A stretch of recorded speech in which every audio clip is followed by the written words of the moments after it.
ကဲအားလုံးပဲမင်္ဂလာပါဒီခါလေဖိခဲ့တဲ့ဥယျာဉ်လေးနဲ့မိတ်ဆက်ပေးပါစီအဲ့နေရာလေးကတော့ယူမီနိုရှိမာအပူပိုင်းဒေသရုက္ခဗေဒပြတိုက်တိုကျိုထဲမှာပဲရှိတဲ့နေရာလေးပါဂျပန်မှာအလွယ်တကူတွေ့ရလိမ့်မရှိတဲ့အုံးပင်ကပြောပင်တခြားအမည်မသိစားပင်တီးပင်ပန်းပင်တွေနဲ့စိတ်ဝင်စားပွဲနေရာတစ်ခုဖြစ်တဲ့ယူမီနိုရှိမာပန်းချံမှာတည်ရှိပါတယ်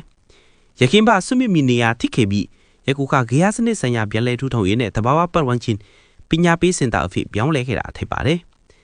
ကဘာအနုမှာရှာပါအပူပိုင်းဒေသအပင်များစားသုံးနိုင်တော့ထူးခြားသည့်တိတိပင်များပုံသဏ္ဍာန်ထူးခြားသည့်ကတိပါပင်များလီထဲမှာအစာချက်လူသောຫນွယ်ပင်များလည်းတွေ့ရှိရမှာဖြစ်ပါတယ်